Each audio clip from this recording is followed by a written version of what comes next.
not going to. Don't tempt me. Don't tempt me, Twig. I will. You've left me no choice. It'll all be over soon.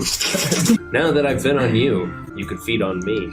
Okay. We could be immortal together for eternity. Torbeck's quietly sobbing in the corner. Gid, would you kindly please punch Frost until he goes to sleep? I'm going to bed. I'm gonna put you to bed so fast, I'm gonna tuck you in. No reason. I'm gonna read you a night You don't need to book. do that. You're going to bed, you're gonna see I'm stars. going to bed. You really don't need to. This place is tearing us apart! I am a vampire. No, you're not. I'm an immortal. No. I am a creature of the night. No. But you told me that if you ever did this again, I was supposed to tell you no. Nuh-uh. No, you're not. But it's for your own protection so that I wouldn't drain you of the blood in your body. Your delicious, Then delicious do it, blood. Frost. Bite me and I'm prove not going it. to. Don't tempt Bite me. me and Don't prove it. tempt me, Twig. I will. You've left me no choice. It'll all be over soon. Now that I've fed on you, you could feed on me. Okay. We could be immortal together for eternity. Torbeck's quietly sobbing in the corner. Gid, would you kindly please punch Frost until he goes to sleep? I'm going to bed. I'm gonna put you to bed so fast, I'm gonna tuck you in. No reason. I'm gonna read you a night You don't need to book. do that. You're going to bed, you're gonna see stars. I'm going to bed. You really don't need to. This place is tearing us apart! You have any tea? Yeah, I have green tea, Earl Grey. Can we talk about Overwatch's insane comeback? I think we've entered a new golden age of Overwatch. Overwatch is potentially right now. Because you're not like a whole, are you? Thank you. No, I'm not. I noticed you've been on a lot of dates. Yeah, but they're like fake dates. Are you saying that on camera though? Yeah, they're fake dates. They know they're fake dates. What the is this then? Is this a fake date too? Well, there's two of you and one of me. I was thinking we were gonna do something freaky. Well, this isn't a date. Damn. Were you dropped as children? Okay, whoa, that is hurtful. We just leave. It's a fake date. Because you're not like a whole, are you? Thank you. No, I'm not. I noticed you've been on a lot of dates. Yeah, but they're like fake dates. Are you saying that on camera though? Yeah, they're fake dates. They know they're fake dates. What the is this then? Is this a fake date too? Well, there's two of you and one of me. I was thinking we were gonna do something freaky. Well, this isn't a date. Were you dropped as children? Okay, whoa, that is hurtful. We just leave. It's a fake date. Because you're not like a whole, are you?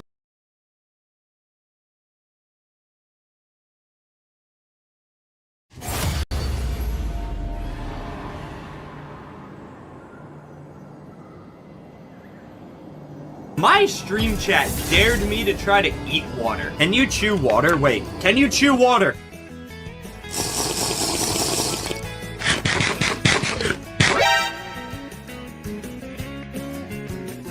Two things. Yes, you can chew on water, meaning you can eat water and be almost choked on the water. My stream chat dared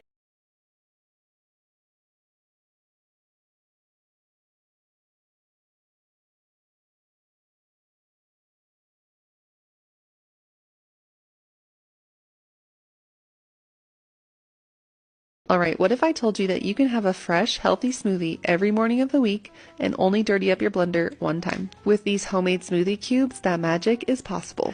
I got this idea because my friend was moving and she was cleaning out her freezer and she had these smoothie cubes in the freezer that I'd never heard of before. And the idea was that you pop the smoothie cubes into a glass along with some milk or juice and then shake it up or let it melt and it makes a fresh smoothie. But the thing was, they're kind of expensive and they also have a lot of plastic waste, which I don't love. And so I figured, how hard could that be to make at home? And the answer was not at all hard. So she goes on to show how you just freeze it and then you put it in a glass with either juice or milk, which thank you, Scotty. That blue stuff though, blue spirulina, do you know how much this cost me? And it's not even this whole thing. Watch this right here. $20. I don't care how good it is for me. I'll just use blue food coloring in the future or something. Decided to buy these molds because I wanted to have, whoa, some of that fancy rich people ice. I don't know, that looks a little weird. Alright, well, this didn't fucking work at all. Just pull them out like that. Perfect. Okay, I definitely think I had too much milk in there, but it eventually worked. It doesn't have like a super strong flavor. I may just need to add more of these. I don't taste the cauliflower. I'm sure I'll get asked about that. Kind of just tastes like a slightly sweet smoothie. I give it a neat idea out of 10. I keep buying. Alright, what if I told you that you can have a fresh, healthy smoothie every morning of the week and only dirty up your blender one time? With these homemade smoothie cubes, that magic is possible. I got this idea because my friend was moving and she was cleaning out her freezer and she had these smoothie cubes in the freezer that I'd never heard of before.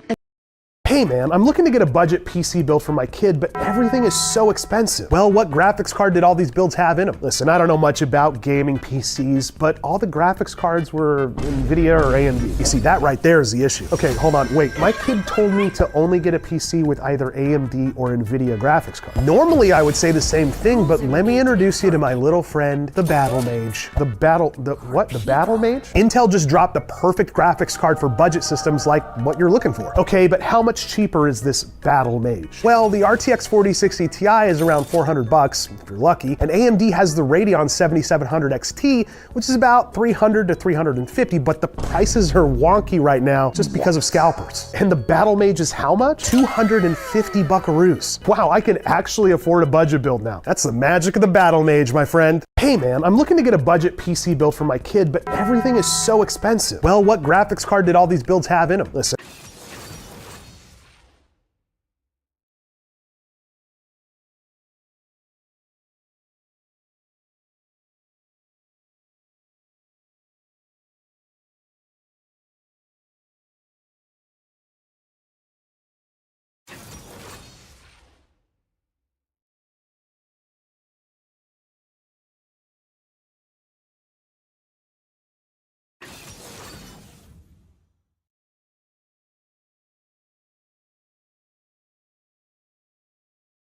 This man is truly a genius. I found a trick that changed how I cook chicken. I would have never thought of peeling chicken, so let's see how genius this man is. Take one frozen chicken breast and grate it using a peeler.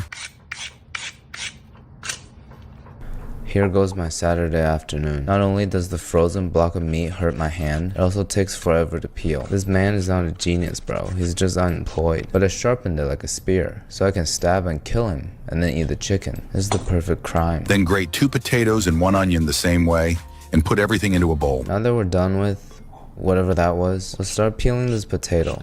And this feels right. I mean, this peels right. I'll just chop the onion. I don't feel like bawling my eyes out right now. 200 grams of mozzarella cheese. 200 grams of mozzarella cheese. Add 1 egg. Add 1 egg. Oregano, salt, and black pepper. Oregano, salt, black pepper. Mix everything really well. I think I've seen people on Instagram make food for their dogs the exact same way. Heat a bit of oil and 1 tablespoon of butter. A bit of oil and 1 tablespoon of butter. The oil seems kind of redundant. Pour the mixture into the pan and spread it evenly with a spoon. Pour the mixture into the pan and spread it evenly with a spoon. Cover and cook for 15 minutes. Cover and cook for 15 minutes. Then flip it using a plate, return it to the pan, and cook for another 10 minutes. I ain't using no plate. I'm gonna flip it by using the flick of the wrist. You fucked up. Sprinkle parsley on top for extra flavor. Yeah, because that parsley is gonna save this. Honestly, this doesn't look that bad. Let's give it a taste and rate it 1 through 10. It tastes like a hash brown that's also a chicken pot pie. The peeled chicken got so thin, just dispersed into the mixture. So it's kind of like a high protein potato pancake. I guess this man is a genius. 8.5 out of 10. You should give it a try. Alright, thank you. This man is truly a genius. I found a trick that changed. Can I get a kiss? And can you make it last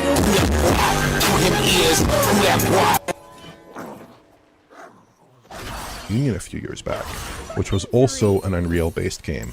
So they really need to use a different FPS capping method than the one that's built into Unreal, which was presumably the one they're using. Please, this really needs to be fixed. I'm going to be really upset if this isn't fixed. But now the one caveat here, of course, is that on a G-Sync panel in portable mode, this should be fine, right? Hopefully. Should be fine. Should be fine, hopefully. But in dock play, potentially without VRR there, not fine. Right? Probably not fine. So that's the only caveat here. Performance needs to be fixed. Visuals, though, I think looks great. This is presumably all dock footage, of course. Portable mode, maybe we're getting a cut down to, 720p, 648p, something in that range. But I imagine on that screen, scaled up, it'll probably still look pretty good as well. And that would be, an experience that's probably broadly comparable to what you get on like a Steam Deck at 30 FPS. That would probably be a pretty good experience there in portable mode potentially. So yeah, I'm pretty satisfied by this overall, and I think it's a good showing for Switch 2. Yeah, I'm inclined to agree. I've got your feeds here. I've actually just synchronized them on Premiere timeline, and I think overall it looks fantastic. You know, if you've got the feature set by and large of the PlayStation 5 performance mode running at 1080p 30 on a resource-constrained device like the Switch 2, I think that's a major win. I also understand from that video that it looks like they're intent on bringing the whole remake trilogy to Switch 2, right, Oliver? Yes, that's the other aspect of this. And now, this is very promising in some respects. Obviously, porting FF7 Rebirth would be harder than this game. I imagine quite a bit harder. It's using more advanced features. It has this big open world. It stresses out PS5 hardware to a considerable degree. If you don't believe me, just look at the image quality in the pop-in. That base PS5 version, it's not so good. It's not so good. But I'm actually more curious about what this means for the broader series, because, you know, you got an FF7R game coming up, FF7 Reunion possibly. It's just my guess on the name, but FF7R something, right? And presumably that game is now penciled in for Switch 2. Does that mean they're going to continue with UE4, you know, instead of switching to UE5? Because maybe you would not want to commit to a Switch 2 port of that game if you did not feel 100% confident, even, you know, implied port to Switch 2, if you couldn't get Unreal Engine 5 running in a competitive form on Switch 2, right? Which we don't have solid visual evidence of so far in the games we've surveyed. Perhaps you can cut it a bit, but can you cut it far enough while still looking decent? That's kind of the question. And then also, the Final Fantasy VII producers were talking about, oh, we want to get the next game out quickly, and we're interested in adopting UE5 if it helps with that effort, but you think, well, if you're switching engines, it would get more slow. So, again, there are a few factors that maybe point you in the direction of UE4 being a more prominent possibility there, relative to UE5 for that next generation effort, for that next title, which is probably coming out in the next 3 or 4 years there. But personally, I'm hoping they do adopt UE5 despite that, just because it would fix like the horrible pop-in issues that afflict Rebirth. Right. It would fix the poor indirect lighting. It would fix the poor shadow map quality. UE5 solves so many rendering issues that game has. It's like unbelievable, even though it's not obviously well suited for an open world title. It's like purpose-built almost to fix every problem in Rebirth from a rendering perspective. If the trade-off is only, you know, that it runs at 30 FPS or 40 FPS, and that it doesn't maybe appear on Switch 2, or it appears on Switch 2 in a very degraded form, I'm personally fine with that. I kind of want the series to end on a graphical high point, to be a really special visual experience, and I don't think UE4 is going to give that to you at the moment, given what they achieved with Rebirth. Because I thought Rebirth was kind of a visual disappointment. Like, there's some really great high points with the cutscenes, but oh man, that open world did not look so flattering, even relative to the prior series entries. So that's my only thought, is that maybe this has some implication for what they'll do with the third game, even though I am hoping it is UE5, to the chagrin of people who would like a more stable experience, especially on PC and 60 FPS and whatnot. But yeah, that's one other detail. But I think it is cool, you know, they're committing to bringing this game to more players. I'm really excited to check this out. I'll be excited to check out Rebirth when that comes out, and possibly the third game in that series when it comes out on Switch 2. Absolutely. Anything to add to that, Alex? I'm curious about what developers are going to do about these games that run at 1080p and dock mode. If they're going to be doing 4K HUDs at all, or 1080p just rendering and then 1080p and let the console upscale it. Because I think maybe the Switch's memory actually would allow, and a lot of engines do allow for, you know, the double, triple scale internal, you know, where it's like render everything out, then do the HUD afterward. And a lot of these, honestly, a lot of Japanese games do not use diegetic HUDs. It's pretty rare to actually see that. Potentially probably because they actually have to constantly be changing the character set really easily for all the other marks the game is brought into. So I think it actually probably would benefit a game like this quite a bit to have a 4K HUD for all like the damage, etc., and then, you know, run the game at 1080p, because otherwise I think even on a modern set, 1080p just flat upscaled wouldn't be too hot for the docked experience. So I would hope devs consider that. Maybe they will. Okay, fair enough. With that, let's move on. Okay, so the final news topic of the week. It looks like the NVIDIA RTX 5060 is going to be arriving on May 19th, but it's going to be arriving without any reviews from the press. Because it looks like, and in fact I can confirm, that the driver is not going to be available to the press until the public driver is available. Usually we get preview drivers ahead of launch. There is going to be no preview driver for the RTX 5060 to the best of my knowledge, which means that even if we can source the hardware ahead of time, I don't think there's a Founders Edition card, or I don't think NVIDIA's going to be seeding it automatically in the way that they usually do. It means that, well, even if you can source a card from ASUS, MSI, Gigabyte, etc., you're not going to have a driver to be able to test it until the unit is actually available to buy in the stores.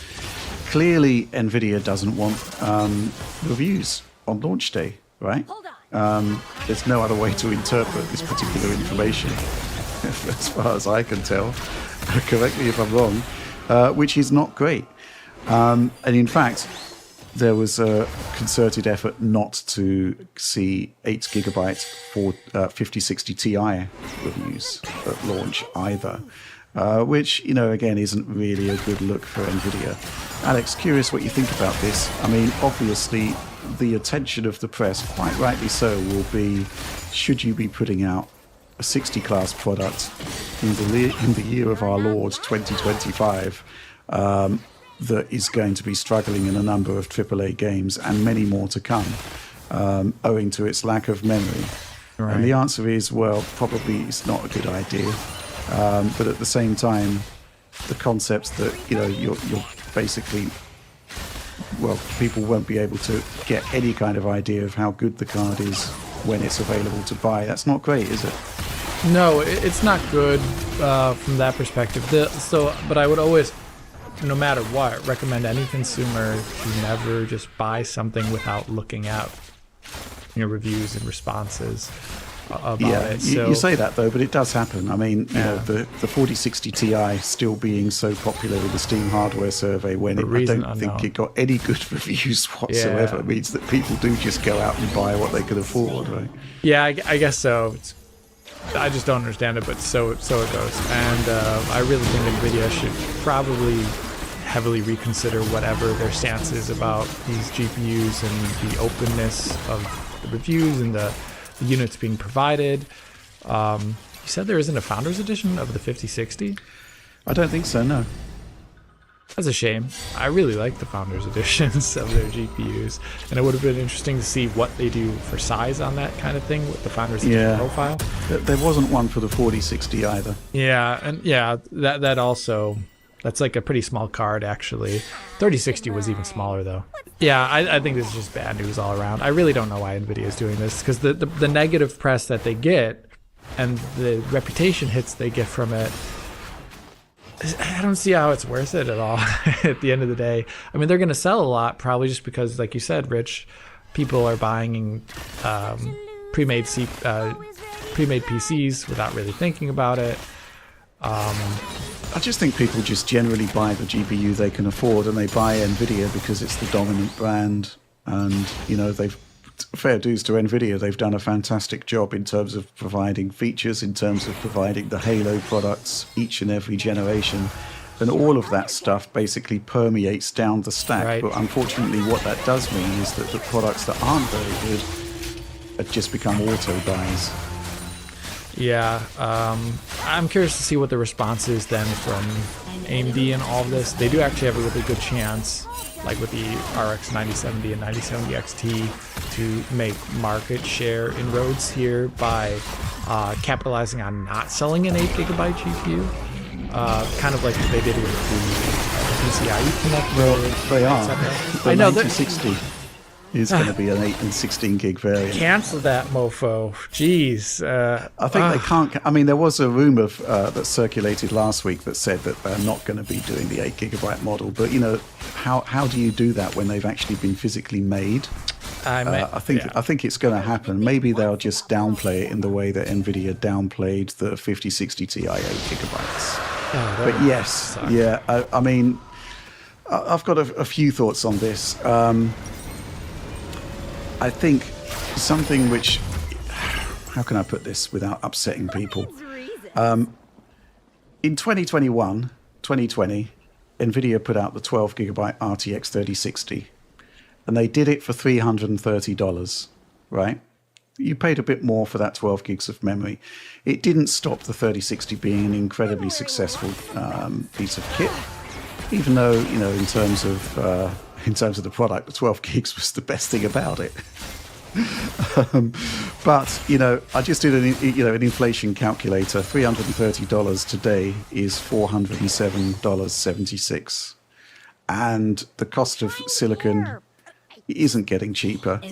So I think it is the case that, you know, in order to maintain margins, we are getting these 8 gigabyte products. And if you want what is, in effect, the real 5060, it's called the 5060 Ti.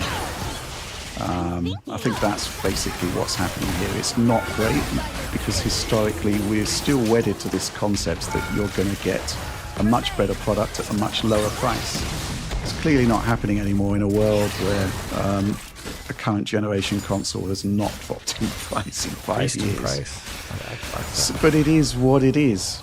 I do think that it will likely be solved with the refresh if NVIDIA decides to move to those 3 gigabyte modules for all of the SKUs. Obviously, there's rumors it's going to happen for the 5070 Super and the 5080 Super. The question is whether it goes down to the 60 class or whether it's just not economically viable at that point. But it is a problem, there's no doubt about it. And unfortunately, the only way to get out of that problem is to spend more money, which presents affordability issues. But at the same time, inflation is what it is. Moore's law isn't what it was. And that's kind of one of the factors behind what's happening, I think. This is not to excuse the fact that the 5060 is not being ceded to, or rather the driver is not being ceded to the press, because that's really not a good look. And they will be punished for it. I think that's the bottom line. I mean, even if the 8 gigabyte situation wasn't bad enough, they're going to be punished for the concept of withholding that product so they can get it out without reviews. That's really not great. I'm going to go to this supporter question from Iftekhar Safai, and I do apologise if the pronunciation is bad there. Is there any plan to do a hardware unbox style 5060 Ti 16 gig versus 8 gig video to highlight and bring more attention to why we need to have over 8 gigabytes of VRAM across the stack? Alex, thoughts on that? I mean, here's the thing, right? When you do a really good job like Hardware Unboxed did, I mean, you've really got to dig deep to find other examples, and ultimately you're just proving the same point. Yeah. Yeah, so I think so they did it in a good way, the left and right, and showing off what it, like, not all of the scenarios, and Steve mentioned himself in the video, like, not all the scenarios are actually things that they would necessarily expect the user to do, but they were just showing them off. And I think the way you would maybe do it is to do it somehow differently is a little bit more like an optimized settings video, where you're showing, like, actually this, if I'm not making an optimized settings video or someone else isn't on in the internet, an 8 gigabyte GPU means you're having to do a lot of manual work yourself, whereas the 16 gigabyte one is more plug and play. And I think that is something that would have to be communicated across to the viewer. That if you're getting an 8 gigabyte GPU now, you're setting yourself up for headaches of the future that you could avoid if the product were differently tailored. And I think that would be what the review would focus on, about how I myself find it annoying. Because I sometimes, and I'm doing it right now for Doom, by the way, Doom the Dark Ages, I'm working on my technical aspect of it. Now I have a 4060 in the machine. That game, I won't talk about the specifics of it, but when I have an 8 gigabyte GPU in the machine, what I have to do that I don't have to do for other GPUs is I have to, like, play much more of the game than I would ever have to do with a GPU that has more VRAM to get a sense of whether or not it breaks at some point. Because then I get a comment always like, Alex did not test far enough. And it's like, dude, how many configurations can I test? Like, oh my God, I have limited time. But yeah, so I have to play a certain amount of the game, and then I have to, like, go through all the settings that I would presume are VRAM intensive, so like shadows, I have to maybe pump those down, like I had to do in Indiana Jones, where I said like there's a balance between shadows and the texture setting. You know, I have to go through all these things. I have to consider if the game has the option for it, turning off aspects of ray tracing, not using ray tracing, not turning on frame generation. And these are all things that I have to go through my mind, and I'm a professional. Yes, this is my job. I'm a professional doing this, and I actually find it challenging because I have to do so much to just get the video out. A user is going to not know those things. They're not going to have the knowledge, and they're going to be pissed off that the game runs like crap or looks like crap because they have misconfigured settings. And I think that is the aspect that I would make in a review. Steve did a wonderful job, but I think I would just show my sheer frustration as a user as part of the review. Well, maybe when things are a bit, you know, less challenging in terms of time, we should do something like this. Yeah. For sure. Oliver, do you have anything to weigh in with? Jeez. I mean, I don't think this is that promising. Because when you're launching a card, people need to know about those cards when they make a purchasing decision, just in the abstract for any card. It doesn't send a good message about the card or its performance. Like, I mean, I'm sure we'll sell a lot of units. Obviously, the 8GB thing is a big issue in AAA with this card, but maybe there isn't even a positive story to tell about, like, this card's performance in Overwatch or Counter-Strike or Rocket League or GTA Online or any number of other games that are relatively VRAM light and are esports oriented. Maybe there's a decent story to tell. But the problem for NVIDIA now, in my view, is that probably there's going to be like every video from every tech outlet saying something along the lines when they do their final GTA, or when they do their final RTX 5060 review, it's going to be something like, see what NVIDIA was hiding from you. Or here's the poor performance they didn't want you to see. Yeah, here's the poor performance NVIDIA like doesn't want you to see, you know. And that's a bad marketing beat for NVIDIA. I mean, imagine you're launching this new product into the world. You don't have the negative press cycle you got on day one, but on day 2 or day 3 or day 4, all of a sudden these reviews are popping out of the woodwork saying NVIDIA did not want you to see this review. You know, they withheld it. That's not a positive story either. Yeah. It's not great. Yeah, I don't really have too much to say about this. I will be reviewing it, and I should apologise that I don't have the 5060 Ti review out.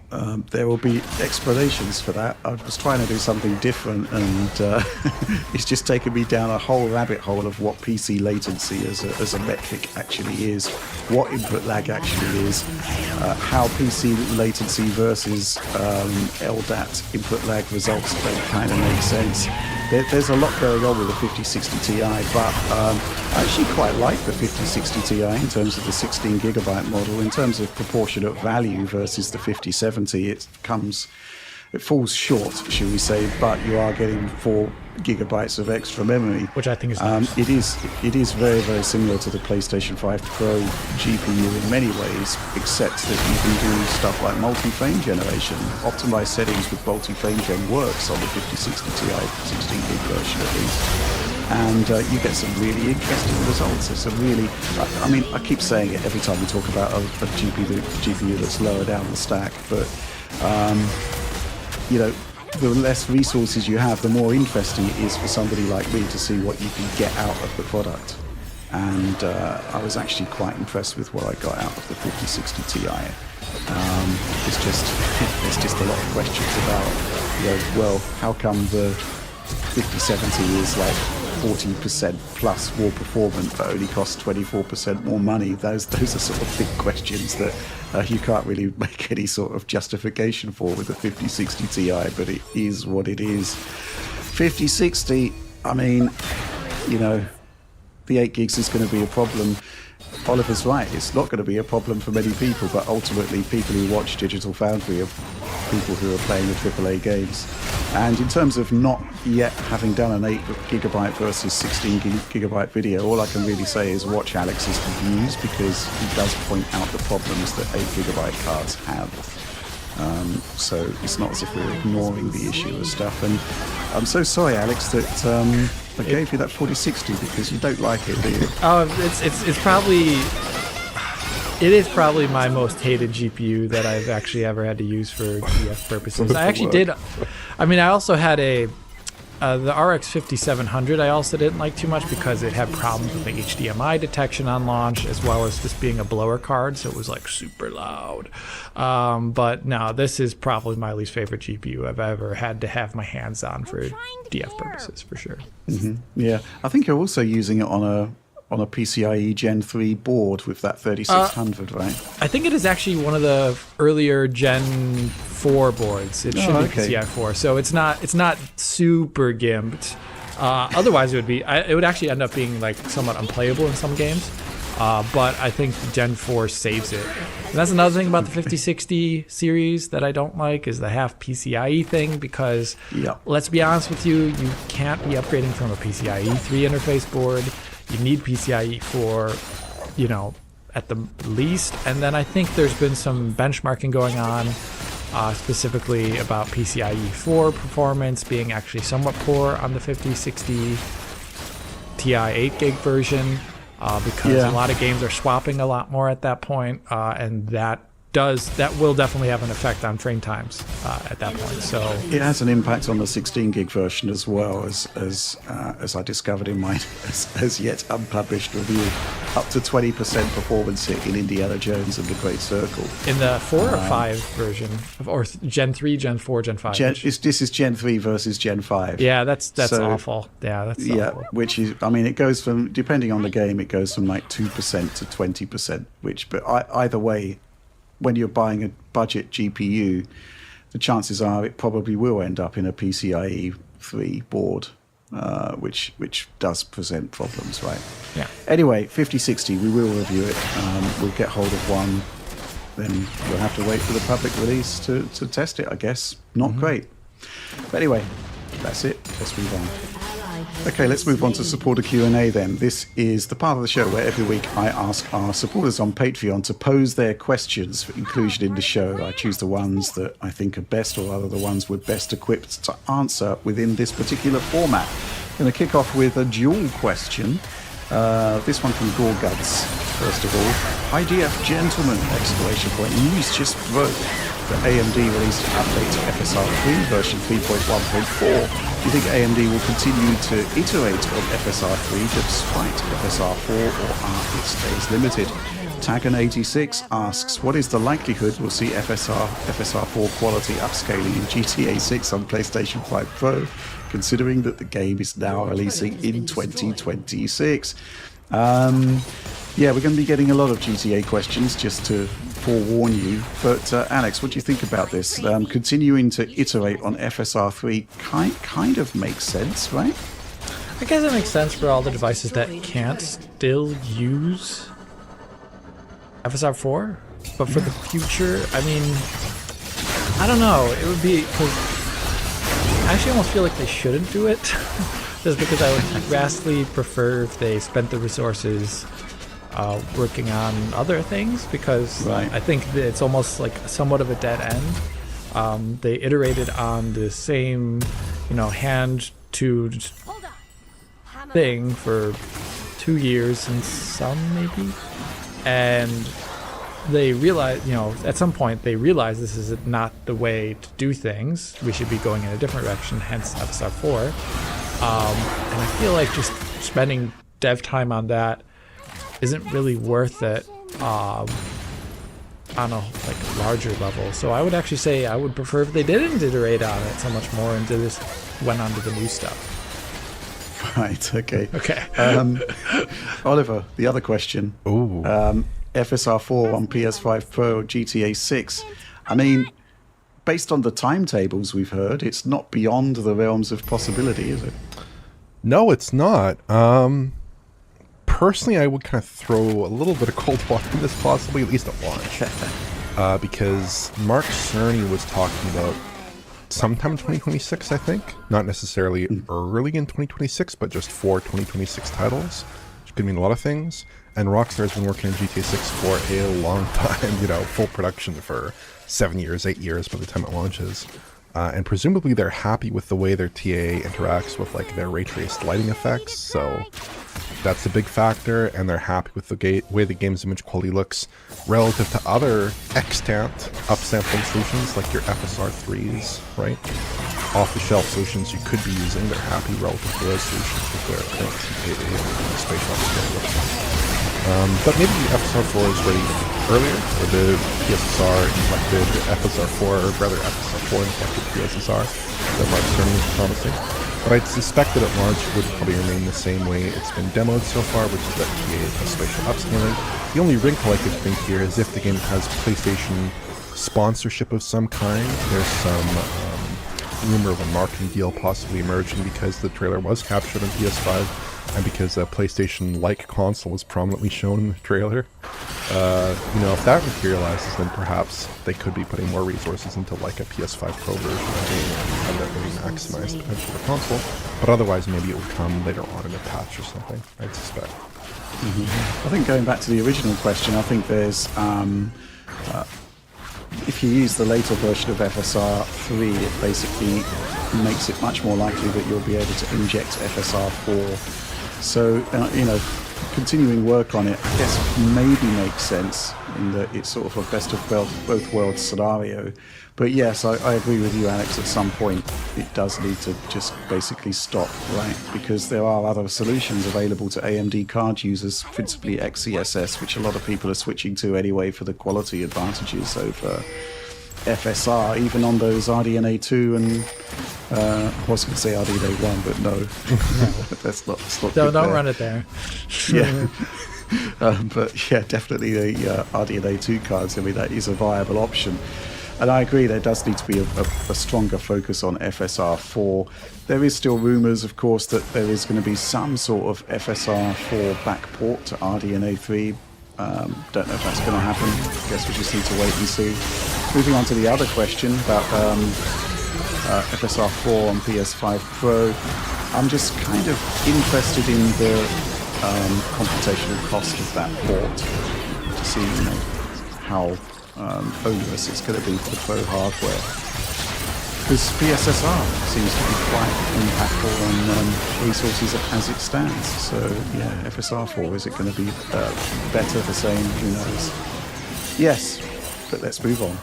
Okay, so we're going to kick off with what looks to be a bunch of GTA questions. This one from Paper Martin. Takes a while to get to the point, but we will get there. Hello, I got a pretty simple question. Current gen game engines, for all their fault, are the most able to scale across different hardware, modern hardware, than they've ever been, but graphics can only be scaled down so much before a game is not worth playing on a given platform anymore. And the way a game is designed, especially big simulated open world games, can still require decently powerful hardware to function at all. So basically, in your opinion, any chance of a Switch 2 version of GTA 6? I don't think so. Early days, of course, conjecture-wise, but it just looks as though there's a lot of prerequisites in place for GTA. For example, Ray Trace Global Illumination.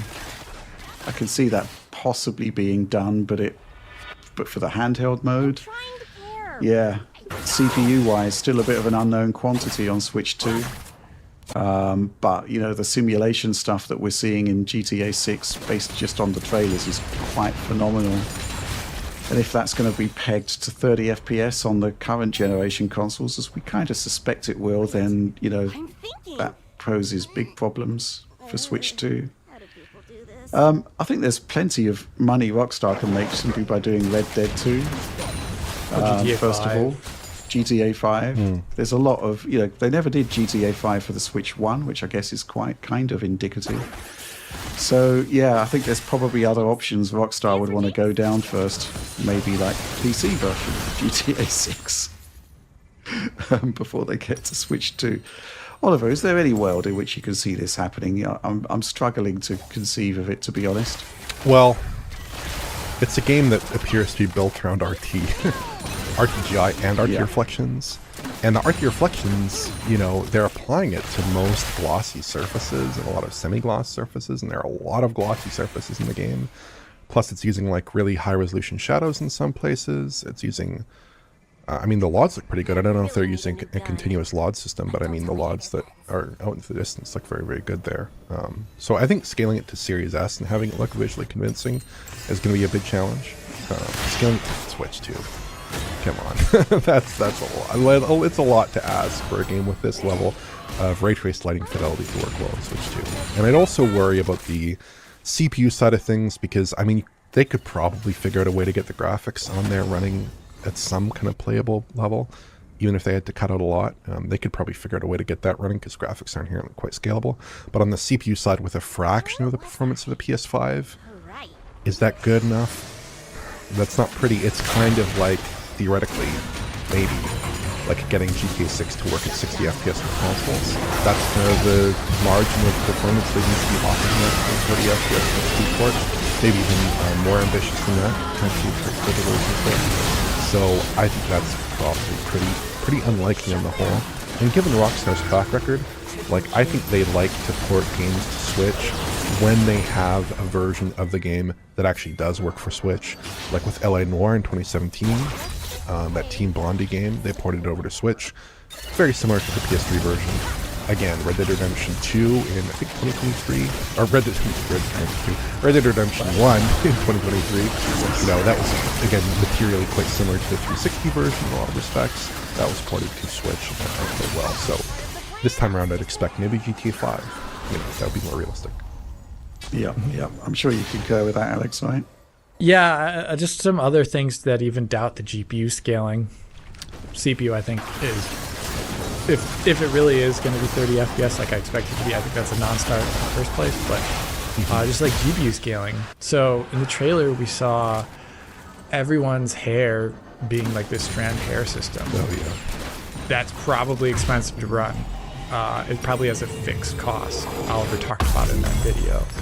And then, so what do we do about this GPU system that we've made all this art for every single person in the game based upon it? Do we ship it and just doesn't scale the Switch and it runs at 18 milliseconds each frame or something like that every single time one character's on screen? Do we degrade it to the point where it doesn't look like hair anymore? Do we make entirely different hair assets just for Switch? Like, not everything scales as gracefully as we would love always to ultra low power platforms. And there's certain amount of things, like there's no dropping of res that can save that. So I really don't think, I mean, surprised me. Cool, that's really cool. But I really don't think this is their target. This is probably not their target at all. Also, just like a lot of the sims that we see in the game, obviously a lot of the physics, a lot of those, like, you know, the beer bottles with the water sloshing around, you know, the liquid sloshing around, like all that stuff that's just everywhere in the game. That stuff, whether it's running on the CPU or the GPU, it's just not going to scale necessarily to the solutions either. And yeah, the hair. Turn it off. Yeah, I don't know if they would make like a totally different. I mean, maybe they have a hair card system in there for like NPCs, but they'd have to do that for. They have to do something for the main characters. They'd have to do something crazy there, right? So that seems like it would be an incredible amount of effort that I think, historically speaking, Rockstar has not wanted to do for their ports, right? Mm-hmm.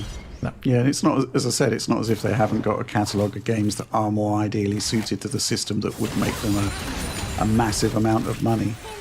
So, yeah, I think it's a bit of a non-starter. I mean, when the PC version comes out, we can break out the RTX 2050 again. Have some fun. I bet it doesn't launch due to memory. I seriously...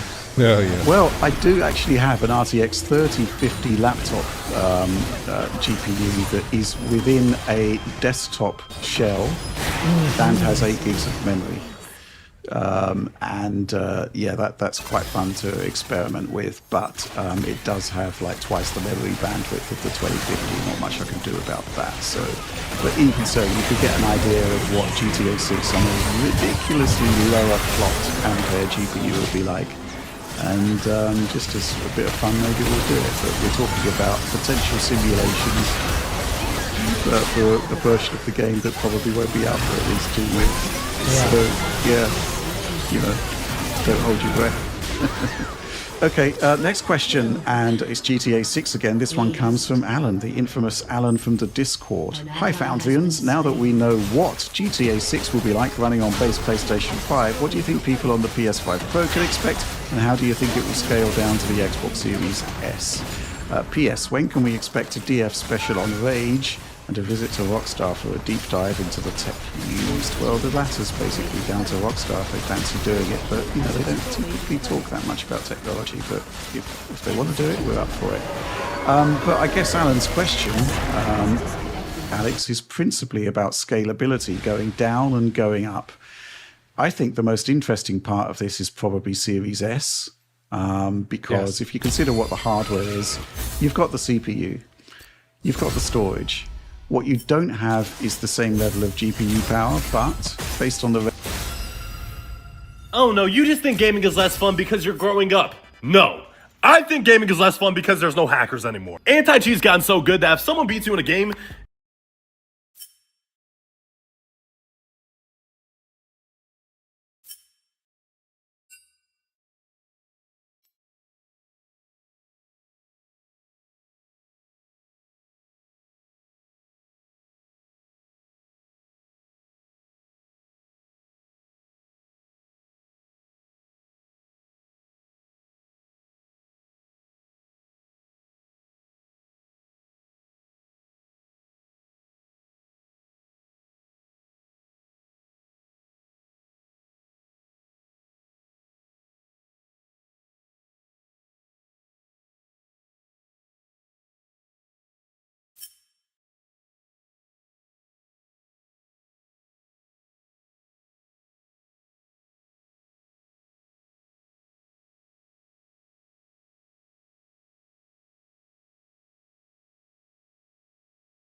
Everyone said I was throwing my life away by quitting my job, but you were wrong. I finally have an apartment and I'm moving up in this world. To be fair, I didn't buy the apartment, it's just a rental, but it is still a huge improvement over last year's living situation because all of last year I was changing locations every 2 weeks or so, and that was fun for a bit, but it made it pretty difficult to film cooking videos. There's two things about this apartment that I think are going to be relevant to you guys. The first is that I'm living in the US again, which does have its pros and cons, but there's a huge selection at the grocery stores here, which is a massive plus. It means I can cook pretty much anything I want to, whenever I want to. Another plus is that I have a deck now, which means that for the first time in my content creation journey, I can actually own a grill. I'm excited to grill some stuff like cheeses, except I've literally never had a charcoal grill before, so I played it safe for this video and I just made a single hot dog. Well, I didn't just make a single hot dog because I also made strawberry lemonade and potato salad, and both of those were delicious too. Oh, and I'm not sure if you noticed, but I bought some plants for you. I mean, they're for the deck, but I bought them so that you had some more greenery to look at in these videos, so hopefully you appreciate that. Another upgrade I need to make soon though is a better table and some chairs because I did eat this hot dog on the floor. Everyone said I was throwing my life away by quitting my job, but you were wrong. I finally have an apartment and I'm moving up. Nordic Food 101. This is Iceland. Resolutions we saw in the trailer 1 and 2, that shouldn't be a problem. You just do a lower resolution. You don't have the memory bandwidth, which could be problematic, and you don't have the same amount of memory. So yeah, there are going to be cutbacks there. Yeah, I'm curious to see what those cutbacks end up looking like, because, I mean, a lot of this art, like, I've seen some ugly Series S stuff before. This game looks really, it's probably going to end up being the best looking console game of this generation, even years down the line. Like, really, I doubt much is going to eclipse this. It's so ridiculous. Crazy. It's so crazy. Yeah, it looks way better than everything else out there that we've seen so far on a lot of levels. And that scaling down is going to be challenging. And I'm PS5 Pro though. I think if they don't get PSSR there for launch, which would be the avenue, a lot of people just take that avenue. Third-party developers just do that. They just add PSSR. I mean, it does exclusively use ray tracing on a lot of stuff. If they wanted to keep resolution more similar to PS5 base, but up aspects of ray tracing, that seems more like it could be an interesting avenue. Because if the game's already pretty soft anyways, and they think that the image quality is fine, maybe they'll think like, yeah, let's give a mode where the ray tracing distance extends quite a bit further for reflections, which I imagine that's one thing in the trailer that we don't have a good inkling of, that Oliver talked about, like how actually, like if you look at the side of a building that has glass on it, will like in GTA 5 on console, will the ray tracing structure disappear like 4 meters from you? Like what is it going to look like? And those are things we don't know. And I think that would be, if that is an area that is cut back on PS5, it'd be wonderful to see PS5 Pro extend that. I think that'd be very useful. RT shadows possible? I mean, it depends on how simplified their BVH geometry is. I think it's probably going to be heavily simplified to make it run. In some aspects, that would make direct shadows maybe not possible. For the same reason it's not possible in UV5 to run direct shadows on consoles for lumens. Okay. For nanite stuff. Oliver, thoughts? On the Pro, better image quality, either with PSSR or TAA. Bit of a higher res there, possibly. It could be pushing 40%, 50% more pixels just with the TA, and that could look all right. But yeah, I think RT quality and distance would be more interesting. Utilize the expanded ray tracing capabilities of the hardware. That would certainly be interesting. Again, it depends. I don't think we have a really firm idea of like where the visual weak points will be in GTA 6 at the moment, based on the trailer footage, which looks fairly impeccable. Image quality is obviously one area where you can say, okay, this isn't like perfect, but it's also not like intolerable. So maybe that's an area you could improve. Maybe it's not. Maybe it is something like you see big ray tracing flaws in actual gameplay that we aren't seeing in the cutscenes, right? It could be some of these elements where the game is actually falling back to earth. So that could be an avenue for improvement. Series S, greatly decreased rendering routes to be the first thing, lower texture streaming quality, lower detail assets, lower res shadows, volumetrics, reduced quality RT big time, possibly the removal of RT reflections. That's one I think they could probably remove, but it would not look very pretty because this game is full of glossy surfaces. It's full of artificial environments. It really does appear to depend on ray traced reflections to an extent I've never seen before in a game. You look at that shot with Jason in the car and there's like 10 different things reflecting, like Alec pointed out. I don't know how that would look on Series S if you remove those features. And then of course, like some things like hair sim, like Alex pointed out, cut out the hair strand system, replace it with some crappy looking hair cards.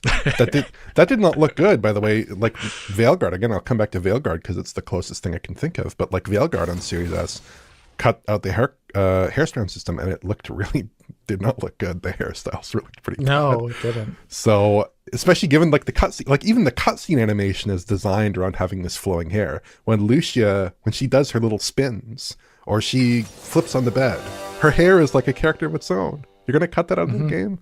I don't know. That seems like it'd be rough, but maybe they would. Hair, a character of its own. That's beautiful. I was just thinking about Alex going back to Marvel Spider-Man when Nixis did the port of that. They actually added a medium and low setting for the hair because it was tanking the Steam Deck. Yeah. But it was a good optimization or a good option to have anyway. And Marvel Spider-Man is considerably sort of less challenging in other ways than Grand Theft Auto 6. But this is just one of those interesting questions. But PS5 Pro, I do think the idea of, I don't know, I look at what they did for the PS4 Pro, where we kind of consider it crappy. I think we don't think it nearly as good as it could have been. For RDR2. For Red Dead Redemption 2. Yeah. Where I think like that checkerboarding never looked really good. And we were one of the first outlets to go like, it's kind of like not too great. And I think it would be great if they spent more time on it. But we haven't seen a game from Rockstar in so long. It's hard to know what they're like in these aspects. So maybe looking at past examples isn't even actually a good data point anymore. The thing that sort of struck me about Red Dead 2 back in the day on the Pro is that if your console was set to 1080p, oh god, it wouldn't use the checkerboard at all. It would just output native 1080p, and for the better, in my opinion. Anyway, yes. How that game is going to scale, that's going to be quite interesting. Might give some hints, especially on the Series S version, about how lower spec PCs could possibly cope with that when the PC version appears. Okay, let's move on. Last question, this one from Spodlude. Hello gents, I suspect many, like myself, enjoy listening to your directs over several evenings. It takes me about 3 evenings to get through as I use the directs as an engaging yet calming sleeping aid. Cheers. I don't say this to criticize your content or voices, they're not boring. It simply places me in a relaxed state where I feel satiated enough to slumber. I wonder how many listeners share this experience and what your thoughts on it are. Perhaps I'll be asleep when you read out this question. Well, I'm actually, I should be offended, but I'm actually quite flattered in a way. And maybe we should just, launched a new ASMR channel. Just go the whole hog. Alex, I don't even know what to ask you, but I'm going to ask you anyway for your reaction. Well, this is very relatable. I mean, I've at various points in my life fallen asleep while watching media or listening to media. I don't do it anymore because I'm just so tired that I don't require it. But this is very relatable, and I find it, it's humbling to, it's easy to forget that when you sit here every week that like people actually listening to. I'm not just talking to a room, like an empty room. It's actually a lot of people listening to me. And so that's, thank you for writing that. That's very kind. Okay. Oliver? I mean, I would rather you stay awake. Direct. I think that's we do put a lot of effort into the show. We do put a lot of effort into the show. But if that's how you like to listen, more power to you. But perhaps we do need a DF Direct ASMR section for our somnolent audience, our drowsy gamers. Maybe that's what we need to do. But as of yet, I'm not volunteering. I think we could just expand out various sort of versions of the Direct, maybe a dramatic reading as well. Yeah. Maybe, since a lot of the content in the Direct seems to enrage people, we should just do an enragement special. There's a lot of potential routes forward here, but, if it helps you get to sleep. I mean, I have trouble sleeping. That's great. What can I say? Anyway, I don't know what else to say to that. So that is indeed the final part of the show, the final question. If you enjoyed the show, please do like, subscribe, share, ring the bell for notional instant notifications, potential algorithmic boosts for us. But please do consider the DF supporter program. Basically early access to the Directs, the chance to help shape the show, early access to a bunch of other stuff, access to the team on our amazing Discord. We do actually frequent the Discord. It's quite remarkable. And of course, high quality video downloads of everything we do. But that's all from us for this week. Thanks for watching and supporting Digital Foundry. See you next week. Bye-bye. That's okay with you. Oh my God! You just referred to some comments I made on Fox News and also to some degree on Rogan. Is the most impressive thing I've seen out of a conservative in all of podcasting, YouTubing history for the past decade. What are you in trouble for now? The woke. Oh no. Some of these guys are like breaking off the MAGA cult. First was Constantine. And this James Lindsay guy, I don't know if you've been watching on Twitter, he's been having a lot of problems with the low human capital. It's like, are you guys retarded? Hello, everybody. Hi. My guest today is James Lindsay. Cool. Who's been a commentator on cultural affairs for, a good 10 years, I suppose longer than that. James has got himself in trouble in recent months, once again, for popularizing the phrase woke right by accusing or pointing out, depending on your perspective. The fact that various members of the so-called right have become are engaging woke in shenanigans that are very much reminiscent of those that characterize the radical left. Shenaniganery. Wait, can you elaborate on the James term on Twitter? Who's he beefing with? I don't know what happened, but I think he probably actually was one of the few people please don't mistake this for me co-signing anything this guy says. But I think he was one of the few people who actually did feel some kind of principled attachment to freedom of speech. And I think it was the Elon Musk banning people on Twitter for disagreeing with him that broke him. And when he started to fight against it, he got eviscerated, I think, on Twitter for it. And now he's just kind of become I don't want to say a full-on anti-MAGA guy, but I feel like I see him fighting with MAGA people quite a bit. Classification of psychopathology with James, the relationship between woke behavior, mobbing, extreme perspectives, self-victimization, protest, gaming the system, and cluster B psychopathology, narcissism, histrionic behavior, borderline, antisocial, and the dark tetrad. And we attempted to determine how our views align and how they differ. And, well, it's a walk through the dark side of ideology. What are you in trouble for now? The woke right.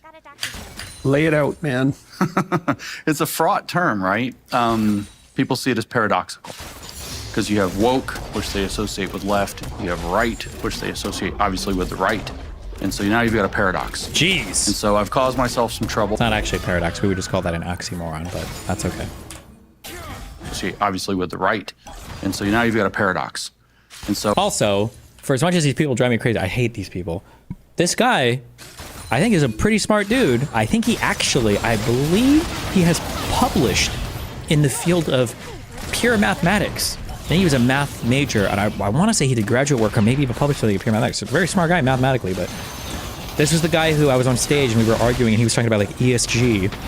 And I was like, do you even know how like trading works? Like how to buy or sell a stock? He was just like utterly clueless. And I'm like, bro, get me the f*** here. But Jesus. You have right, which they associate obviously with the right. And so now you've got a paradox. And so I've caused myself some trouble by calling a radical segment, not the whole right, a radical segment of the right, woke right, which I kind of started doing, I guess, last fall, September. I started using it before that, the term. I didn't invent the term. A lot of people accuse me of inventing the term or credit me with it. This term has been in rough circulation, floating around in the internet space for at least since middle of 22. So it's not a brand new term. I just adopted it and went kind of hard about it. And the simplest explanation I give people for, well, what do you mean by woke right? How does that make sense? And I say, well, it's woke people who call themselves conservatives. Oh. And some of them don't, though. They call themselves right wing. And they distinguish that conservatives and right wing are different. But it's woke people, so the whole suite of behaviors, beliefs, even deep metaphysical constructs underneath those beliefs. Wow. And as you recently pointed out, I think the psychology that generates those beneath all of that, the cluster B personality disorders are presenting, and the psychopathologies, psychopathy itself sometimes, all of that kind of feeds upward into this concept of woke, which I think we, can talk pretty fruitfully about. But I don't believe it can only be presented through, left-wing causes. You can present it in terms of right-wing causes or religious causes or other causes, because it's the path. There is like a huge thing. I've complained about this quite a few times. There's something to be said for brevity, okay? I think that it's actually a negative. I don't think it's a neutral or a private. I think it's a negative. If you can't find a way to communicate an idea in a few sentences and it takes you like 20 paragraphs to do it, that's a speech thing that you should work on. Like this whole podcast could have been summarized so far in like 20 seconds. You said woke, right? Yeah, and it's kind of weird because people associate woke with being far left and, right as being the right. But there are people on the right who can exhibit the same kind of behaviors as people on the left when it comes to being, like religiously attached to some political. Oh, okay, cool. But it's like when you pathologize the histrionic attachment that some members of a political movement will have when they are idealizing the philosophies that are being passed around by some of the more idolized figures of their socio-political movements and the leadership that can endorse and lead to the proliferation of these ideas. Like, bro, why? Nobody's better off for this. You're literally wasting our lives. Not even wasting time. You're wasting time, but the time is our life. You're wasting people's actual lived lives. Pathological expression of an ideology or of a belief structure that ultimately is woke. And so this term has confused people, it's angered people, I decided to try to put. Who is it angered? Well, this is the thing. This is what has. I'll use this word. This is a heavy word for the beginning of a conversation, but this is what has dismayed me. Heavy word. I knew it would anger the people that it applies to, in my opinion, because who would want to be called woke right, first of all? And second of all, it limits their ability to interact because they have a label that's not a good label that sticks to them. But what I'm dismayed over is that almost I hate to use this word so glibly, but what I refer to sort of as a bookmark as elite MAGA, or the more who's who of the conservative movement seems entirely captured by this as well, and they also became upset, saw me as a turncoat and a traitor against the movement. Damn. One of the things that I think, you tell me what you think about this, but I don't think we should name any names in this podcast, if that's okay with you. Oh my God. Call out are you serious? I don't want to make them upset. I don't want to be mean. But also, I respect it. Because if this was a leftist podcast, they'd be like, so here are the last 52 leftists that engaged in microaggressions that we're now removing from the movement. So, you know what? I respect the hustle. Totally fine. Okay, we can talk about why that is as we progress. Okay, good. I mean, I wasn't going to make that a cut and dried rule, but I have my reasons. Oh, I'm sure. So you just referred to some comments I made on Fox News and also to some degree on Rogan. Mm-hmm. Talking about, and I've actually written a fair passel on this. There's been this idea that the extremes of political belief meet, hey? Yeah. So let's hash that out a little bit. You seem to find useful or possibly accept this additional diagnostic distinction, which would be cluster B or dark tetrad. That's right. I actually wrote about this. I don't know if you know, in 2020. Can we just let's just talk about the problematic political dispositions before we get into the actual pathologizing of this feels like high school girl shit, right? So which cluster B personality trait do you think that these people have? Can we just talk about the phenomena first? That specific. In December, yes, in 2020, I called the article something like Psychopathy and the Origins of Totalitarianism, and I published that at the end of December of 2020. I put forth the hypothesis, which of course I got from somewhere else in significant part. I had read that infamous, quirky, but I think important book, Political Ponerology. Yes. Is that Lubachevsky or something like this is that name, the author. And I had read that and found it striking. And at the same time, almost, I think sometimes, a chapter here, a chapter there, I read I think one of the most important essays in English, which is Joseph Pieper's Abuse of Language, Abuse of Power. I don't know if you've heard of this. Joseph Pieper was a Catholic, and he wrote this. I don't know what else he did, honestly. What an unfortunate name if he got accused of. Was the crime called peeping? I guess any type of crime like that. Damn, the guy's name is Peepers. What are we gonna have next? Anthony Weiner? Just kidding, sorry. I should probably look into it. But he wrote this essay, Abuse of Language, Abuse of Power, and talked about how tyrants arrange an abused version of the prevailing language to mislead people into the tyrannical program. And it's in 2 sections, 2 parts. It's been 5 years since I've read it, so forgive the details. But there's, in a sense, 2 chapters to this long essay. And one of the 2 is very Catholic in its orientation, and one of them is this more general thesis.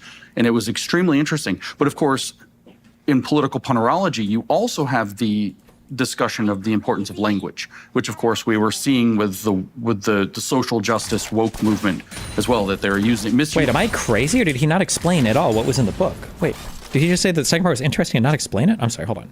Sections, 2 parts. It's been 5 years since I've read it, so forgive the details. But there's, in a sense, 2 chapters to this long essay. Okay. And one of the 2 is very Catholic in its orientation, and one of them is this more general thesis. And it was extremely interesting. But of course, in political ponerology, you also have the discussion of the importance of language, which of course we were seeing with the social justice woke movement as well, that they're misusing words like racism very blatantly. And so in political ponerology, you have this claim he makes that he says, well, With the psychopath, what he calls a pathocracy, what you have is you have people who are psychologically disordered, who create a vision of the world. They need other people to play in it, and the way that they do this is by creating, he calls it a second language. So it's the same language, but the words now refer to other things. Of course, having read the postmodern... Hold on. I will say this. This is high praise, okay? This is high praise.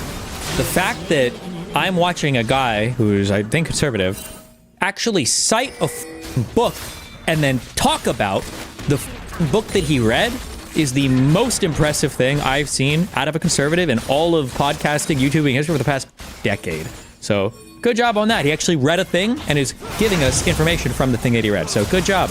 And it's like Derrida, I'm picturing all That's of what the happens in the Tower of Babel. That's right. Remember, words lose their meaning and no one can understand. That's right. Nobody can understand each other. So they reorient the discourses, and then what he says actually solves the tyrannical problem. This is the... I'm sorry, I hate Joe Biden. That was a low IQ connection, by the way. It sounds like what James Lindsay is talking about is he's introducing a concept having to do with the relabeling or the reappropriation of words that sound, they're almost like homophones. You're creating homophones. You have words that sound the same, but they start to mean different things, and you like subvert a person's ideology that way. The whole point behind the Tower of Babel wasn't to cause different types of communication or to hijack somebody's mind. It was to break people up, right? It was to like say, oh, humans think they're so cool because you guys can all f each other and not include me to the Ayla orgy. Well, now all of you guys, boom, have different languages. So I don't know why he would, I don't know how the Tower of Babel compares this other than they both deal with language.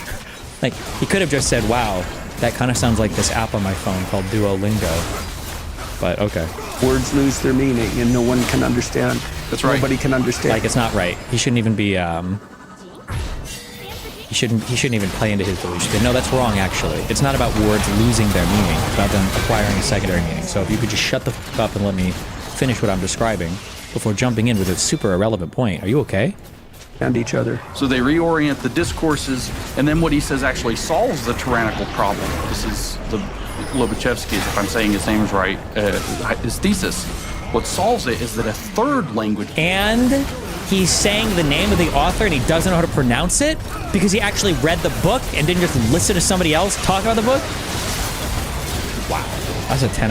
That's a 10 performance for a conservative. Actually, for anybody that does online politics in my world, that's a 10. Good job. Jesus.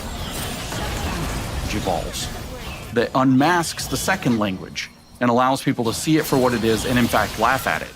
And so this is what takes apart. So I read these two essays and I'm taken in by them. Of course, I'd been reading the postmodern literature quite a lot. I had been reading Lyotard, the postmodern condition, and he has this very confusing section. They're all very confusing sections throughout the whole book. This very confusing section about this thing called legitimation by parology, that he accuses all knowledge-seeking enterprises, including the sciences, of being legitimation by parology. And there's this story that goes along where he's teaching legitimation by parology to his students at some point.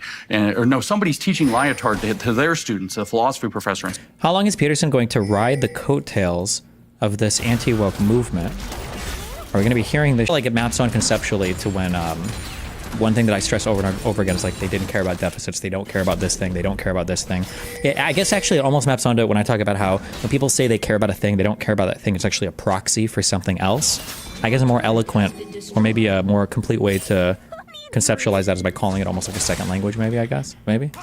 Says, okay, so what do you think legitimation by parology means? And everybody comes up with crazy ideas because you can barely get it from the text. And finally, the professor says it means false legitimation through consensus. You get everybody to agree. Okay. And so I framed out this essay in terms of saying that what the pathocracy or the pathological ideological state, which becomes a vehicle for that pathology, that serves the psychopaths at the center of it, the way that it operates is it generates a parology, a second false logic that defines the ideology, and a paramorality, a second false set of values and virtues that also defines the parameters, the social parameters and the psychosocial parameters. How do I know if I'm a good person?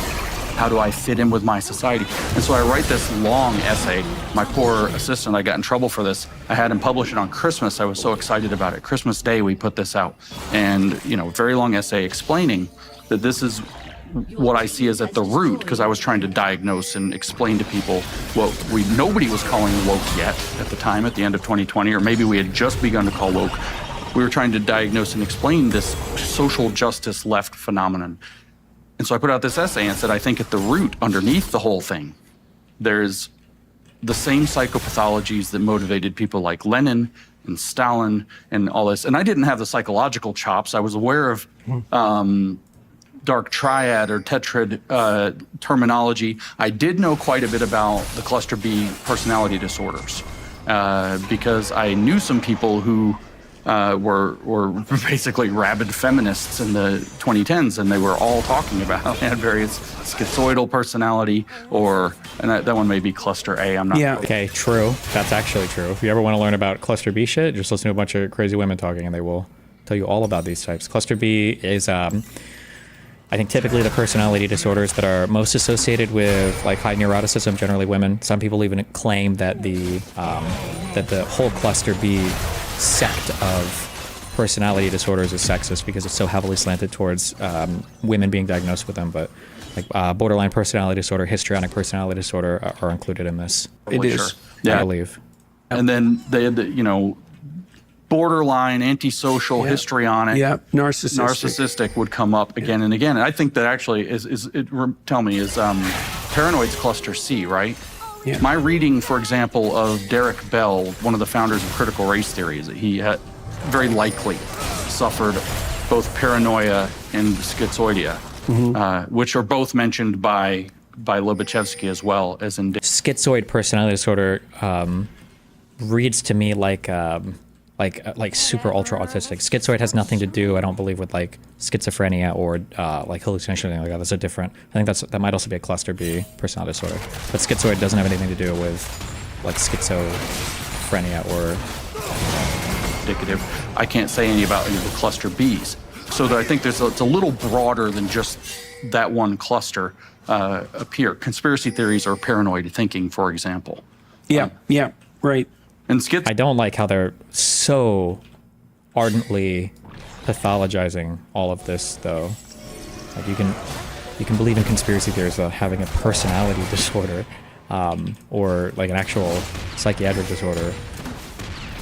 That's kind of weird. But schizoids tend to have imaginary conversations with people who. Yeah, right. And schizoids tend to have imaginary conversations with people who aren't there on a childish fictional. Let me check. I might be wrong. So I didn't think that. I don't think this has anything to do with hallucination. I could be wrong. Schizoid personality disorder is a condition where a person shows very little, if any, interest and ability to form relationships with other people. It's very hard for the person to express a full range of emotions. If you have schizoid personality disorder, you may be seen as keeping to yourself or rejecting others. You may not be interested in or able to form close friendships or romantic relationships because you do not tend to show emotion. It may appear that you do not care about others or what's going on around you. Some symptoms of schizoid personality disorder are similar to autism spectrum disorders, other personality disorders, especially avoidant personality disorder, and early symptoms of schizophrenia. Talk therapy, also about psychotherapy. I don't think this involves any. Although the names may sound alike, schizoid personality disorder, schizotypal personality disorder, and schizophrenia spectrum disorders are all negative types of mental health conditions, but they can have similar symptoms such as not being able to make social connections or show a full range of emotions. In contrast to schizotypal,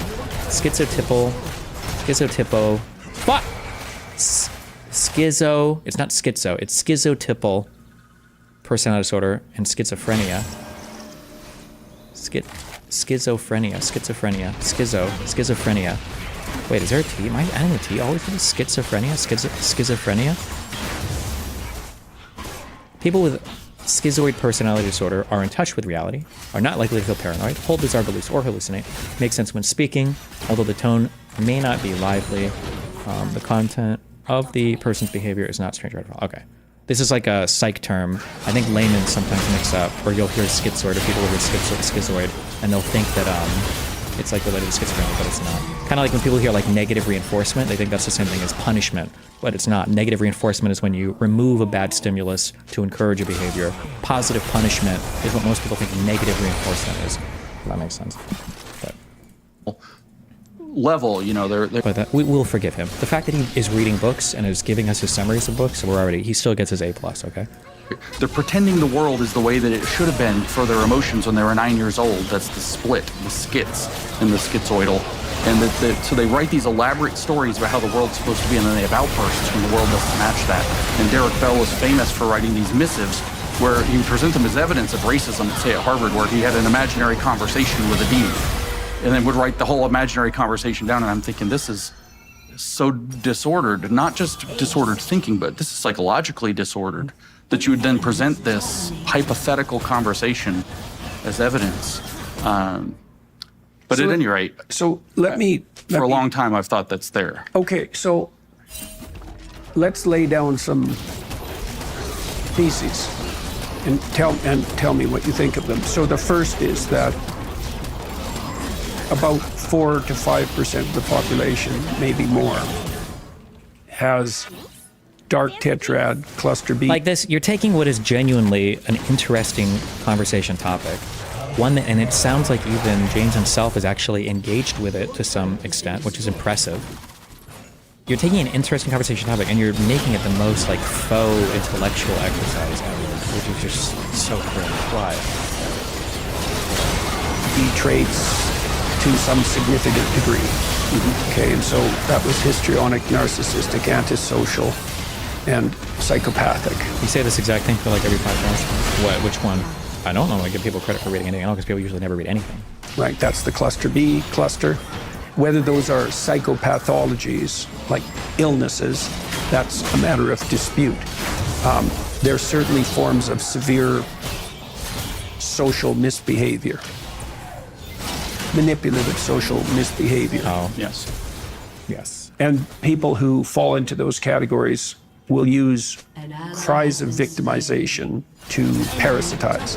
Yes. Right? So they're parasitizing on empathy. That's one hallmark. Right? They have disordered interpersonal relationships, often very intense. They're predatory, particularly the antisocial types. That's more straight, repetitive criminals. Very stable pattern of behavior. Yeah. So let's say 4 to 5%, probably increased because of the net. That would be my guess, because it's not well regulated on the net, because most of our evolved mechanisms for dealing with such people don't work. Especially, we could talk about anonymity, because I can understand why people... I remember when Jordan B. Peterson diagnosed you as a psychopath because you like to argue and maximize short-term game. Did he? He might have. Or short-term game. Somebody in chat said something like, if you steel man it, all personality disorders are just extreme variations of ordinary behavior. I mean, not only would I say that's true, I think definitionally that's true too. Like most psychologists or researchers would say that, with the exception of some disorders. For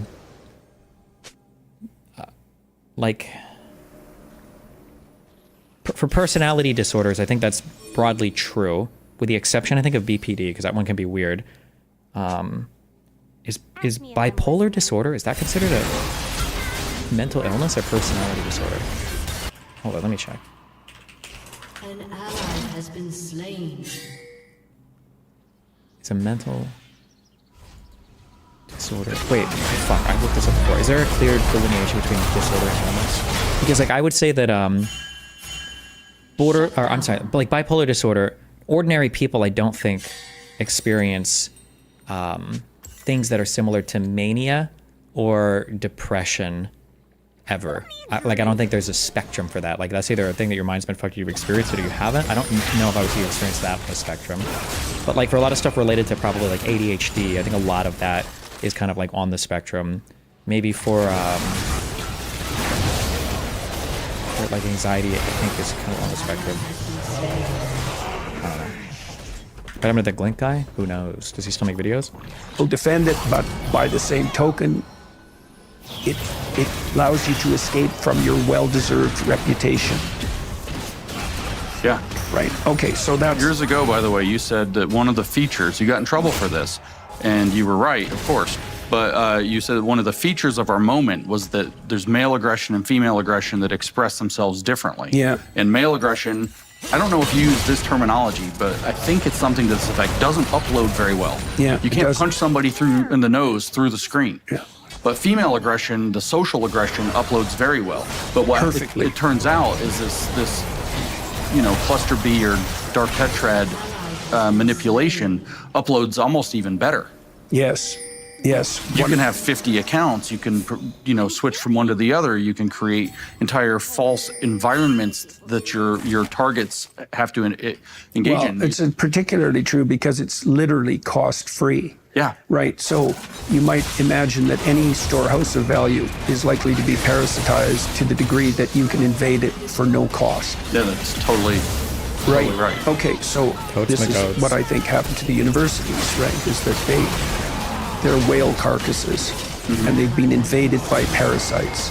And the whale carcass idea is a very old one. It's a huge storehouse of value, right? So since World War II, the West was on a pretty productive trajectory, and we generated massive storehouses of value in many, many places. Those would be financial storehouses, but reputational storehouses that's even more germane. Like Harvard has both. It did have both, right? $53 billion plus a stellar reputation. Yeah, the best brand in America. Exactly. In the world. Next to Disney. Yeah, right. Right, which is another storehouse of value that's being severely parasitized. Okay, so now, so that's two things. There's 5% of the population. Oh yes, the dark tetrad types are narcissistic, Machiavellian. Yeah. So they use language only as a means to manipulate towards instrumental ends. There's no communicative intent. Right. It's all essentially status gaming. They're psychopathic, and that means they're predatory parasites. And then they had to top it all off with sadism. And I think that's what changed the dark triad to the dark tetrad. I think the reason for that is that if you have a dark triad orientation towards the world, and the world turns against you, it makes you so angry because you're rejected and unsuccessful, that expresses itself in positive delight in the unnecessary suffering of others. Okay. Right. So this is dark. That's real material. dark. That's some dark stuff, dude. There's no reason to assume that the cluster B dark tetrad types would do anything other than gravitate towards storehouses of value.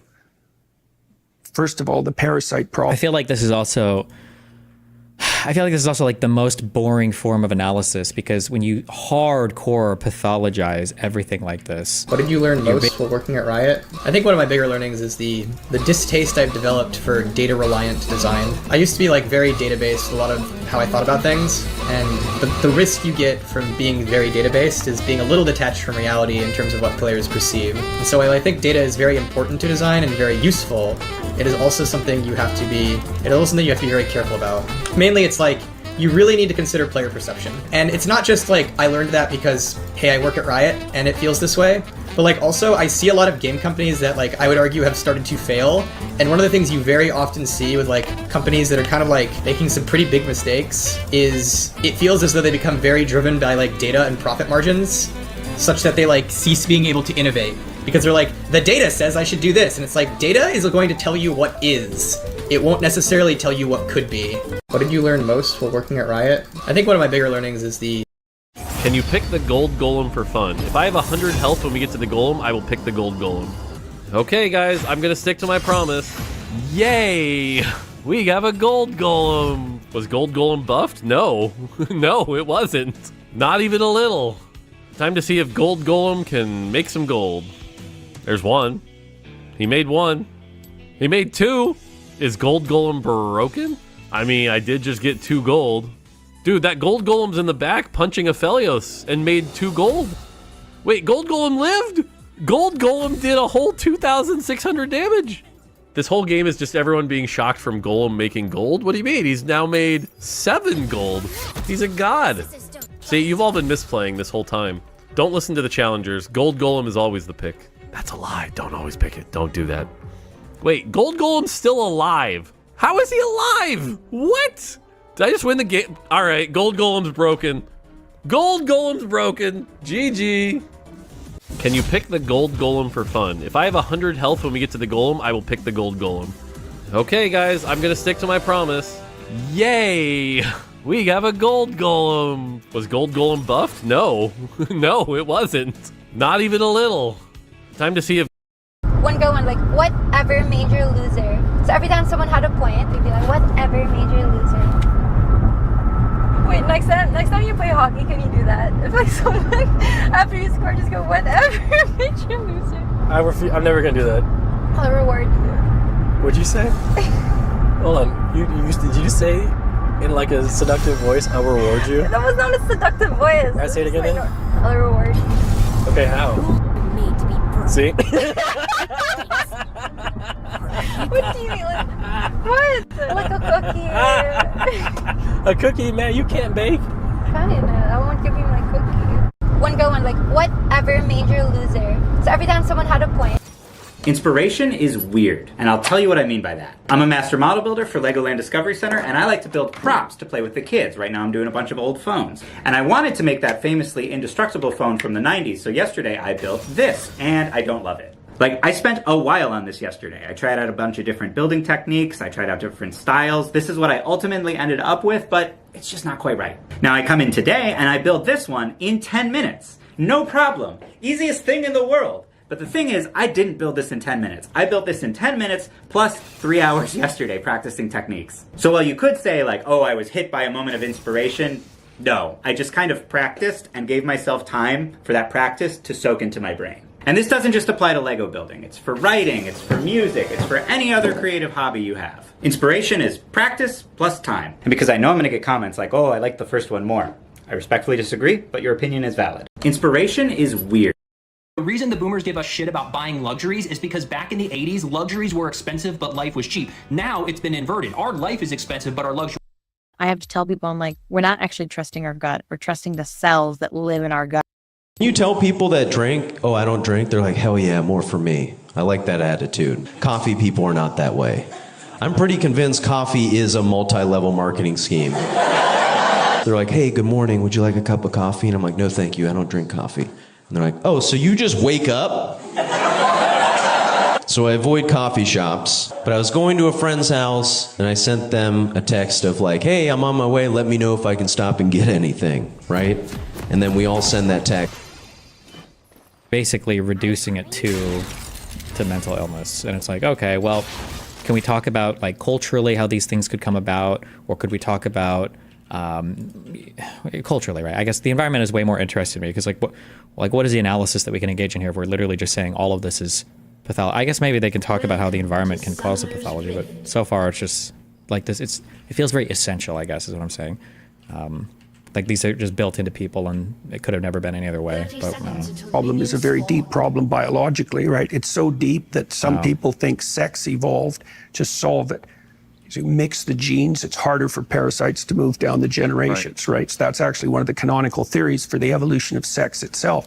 Why would you take a 50% hit in terms of genetic transmission when you could just clone yourself? Well, the parasites can breed, multiply faster than you can, and so they have the upper edge in a lengthy battle. So you mix up the genes and anyways. So the parasite problem is a very old problem. True. My political opponent equal mentally ill. Me equals mentally healthy. Much better political views. So true. Yeah. True. Okay, so I want to add one more thing to that. Yeah. So imagine that a system of knowledge is a way of representing the world and navigating in it. Okay, so that would be like a scientific theory or an engineering theory, right? And so you might be able to assess that theory on the grounds of objective fact, say. Okay, but then imagine that there's a different form of language game, and that is that you orient yourself with you bring a number of people together, and you lay out some game rules.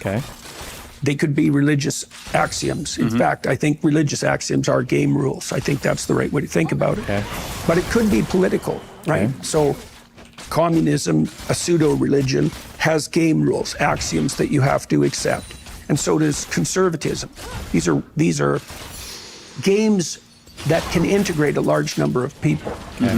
Okay, so that's a slightly different function, right? Because now it's like if you and I decide to play basketball, we're going to produce a hierarchy within that set of rules, right? Whatever set of rules you lay out, people are going to be differentially able at implementing. That's right. Right? Any set of rules. That's right. Right. So, for example, if you're in a gym and you had school children roll, and you had a competition, you'd get a hierarchy of. I also think somehow Jordan Peterson has this gift for being able to take an idea that is incredibly basic and incredibly boring and borderline self-evident and expand on it in such a way as to sound so incredibly profound while saying absolutely nothing insightful. He's probably one of the most gifted people at doing this like waste of oxygen type of like masturbatory meandering of like, you'll see that like if a man and a woman meet each other's gaze at the ends of a restaurant, then what'll happen is the ancient evolutionary game, the dance that ultimately leads to life and death and procreation and the same patterns found throughout the entire universe of start and stop. It's just like, okay. Like by the end of it, like he said enough, I think, that people that jerk off to listening to shows like this and think they're getting like so much smarter, there's enough Hello? Did my game just crash? Factorio doesn't crash? Oh.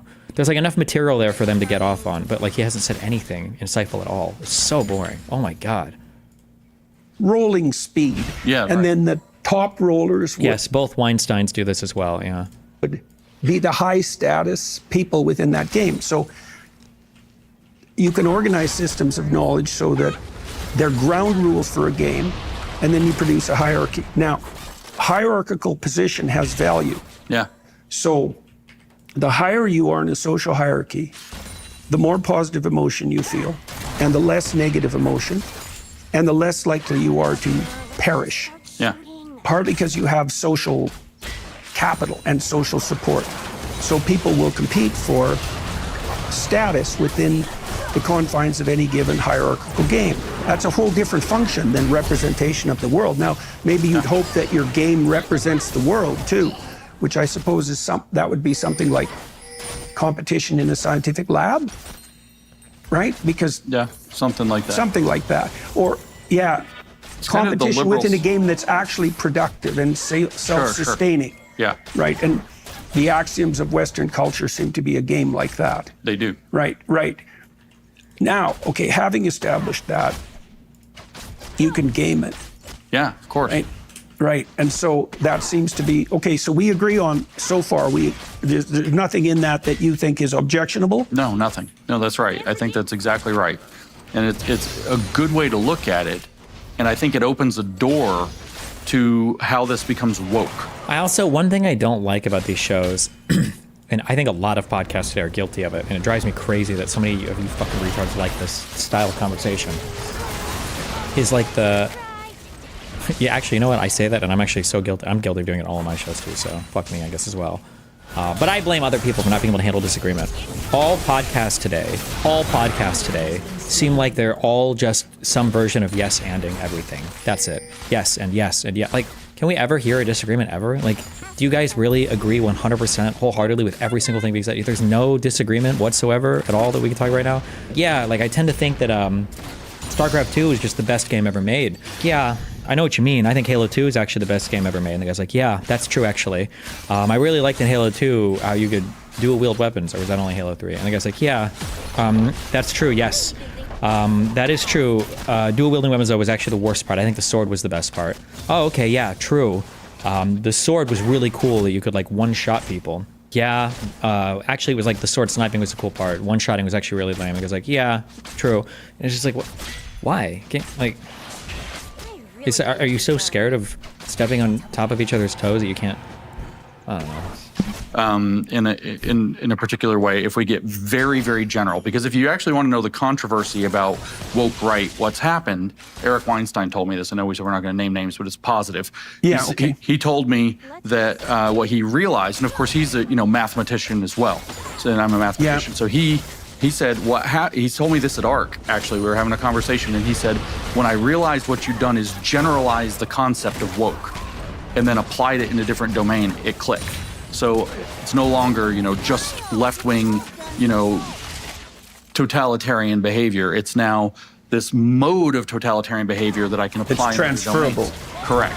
And so with the hierarchy, well, not just the hierarchy, everything you just described, but you have these reservoirs of value in hierarchies built off of these games. Yeah. So there's value there. And the parasite is drawn to the reservoir of value. Wherever it is. And the idea is that you want to be high status, but they have natural limitations because they're not competent. They're not competent. Yeah, they're... Holy shit.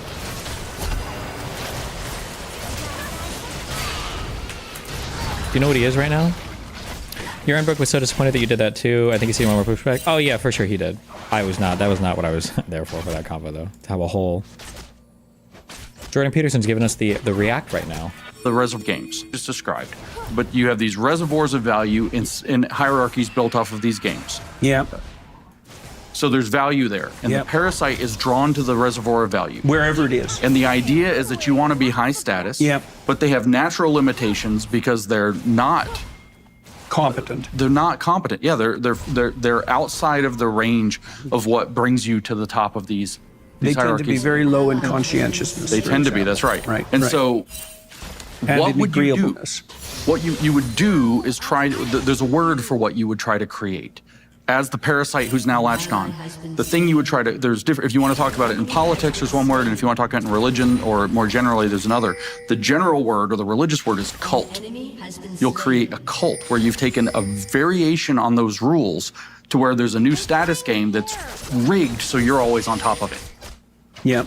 And what you're going to do is pervert the underlying rules. We call it an ideology or a cult doctrine. The word in politics would be splinter, a splinter movement within a broader movement. So MAGA is a political movement, and you could imagine a splinter off of it, or the Democratic Party had a political movement, and the Justice Democrats came along 10 years ago and made a splinter off of it that created the Squad. A lot of people know that history, at least, so it should be, germane. So the generation of a localized cult is sort of this hypothesis, and the ideology grows out of the desire for the people at the top of that, who are parasitizing the hierarchy, to create their kind of internal nested hierarchy, where they're on top of the whole thing. And the way they do that is by saying the big system is gamed. The big system is rigged. The big system is fake. And we have a secret truth about how things really work. And now you enter into the Gnostic kind of, I don't know, even metaphysical space. Okay. The ancient Gnostic religions, whether against Judaism or Christianity, all held out that Yahweh, the character, the creator God of Genesis, was in fact a demon who had tricked everything. He wasn't the actual highest unknowable God. He was this low-level, functionary God who said, I'm going to rule over all this stuff. I'm going to imprison them in this, wonderful garden. And then, whoops, they disobeyed me and almost realized the game by eating from the forbidden tree. So now we're going to throw them out into a real prison. And they've been, in the Heideggerian sense, they've been flung, their being has been flung into a world they didn't choose, in which they suffer. And you get the whole Gnostic architecture. But the way that Gnosticism attracts is by saying, and I can make this kind of literal to things that are happening in our world if we have to, is that the authorities... I feel like we started with such an interesting topic and it just got so...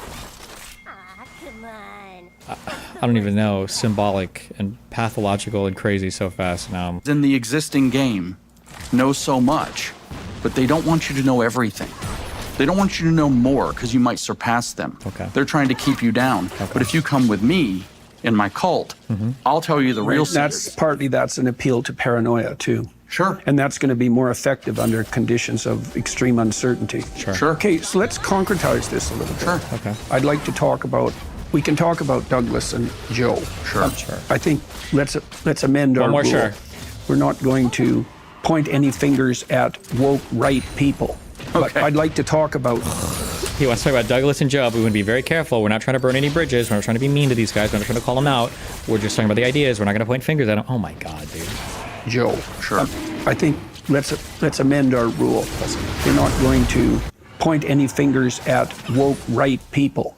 But I'd like to talk about the current situation. Yeah, the situation and the ideas I think are important. Well, Douglas's point with regard to Joe was that it's troublesome for those with a conservative bent to throw away the idea of institutional legitimacy. Yeah. And that's a fair comment, standalone comment. Okay.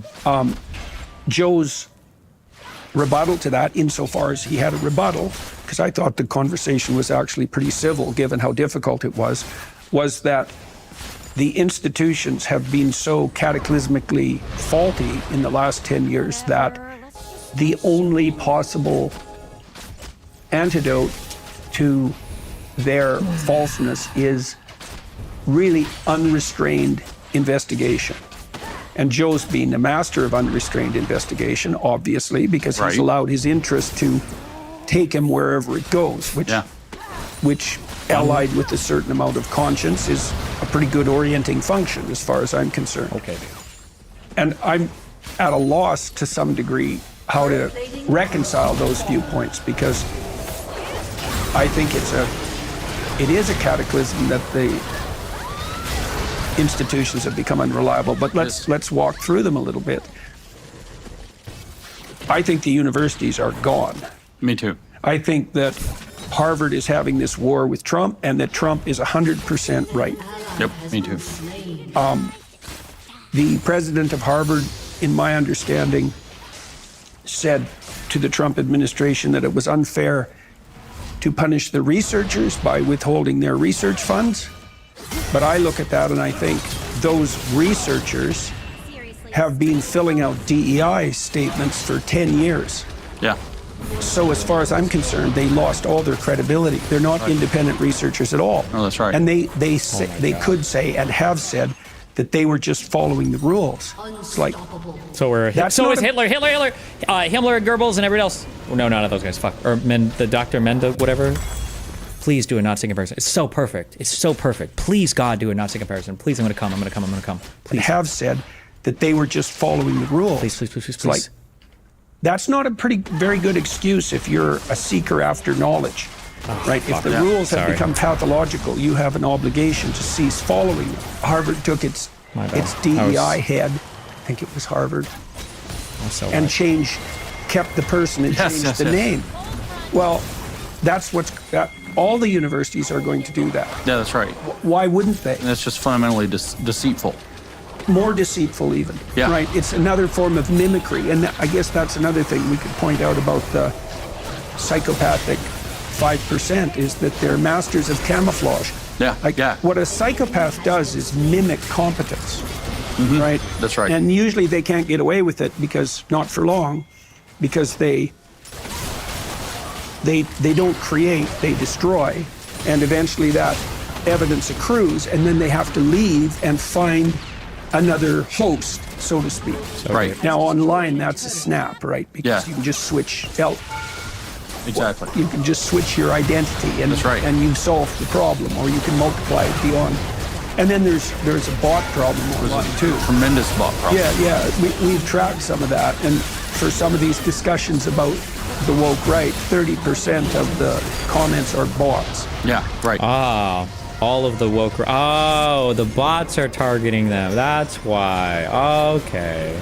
So that means we're automating the psychopathy. Like I've thought for a long time, and I do think this may be the case, that virtualization enables psychopathy. And if that's the case, we're in trouble. We're in trouble. We're in big trouble. Well, at least 50% of internet traffic is criminal, right? It's Holy cow, yeah. It's 30... What? % pornography, which is close enough to criminal, so I think distinguishing them is not useful. Okay. And then,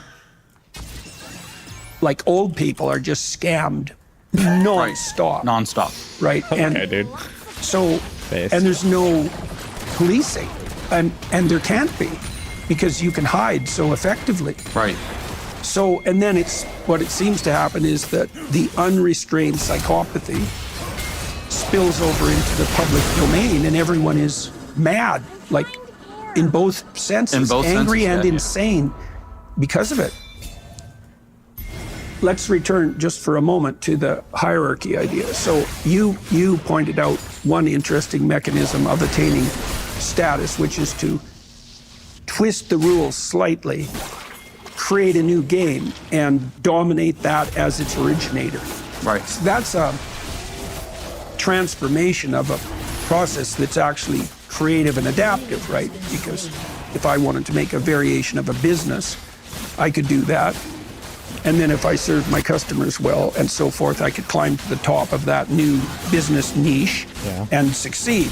This is the parasitical equivalent to that. Yeah. Right? It's to what? To generate a version that does nothing but attract unwarranted attention. That would be the narcissistic spin.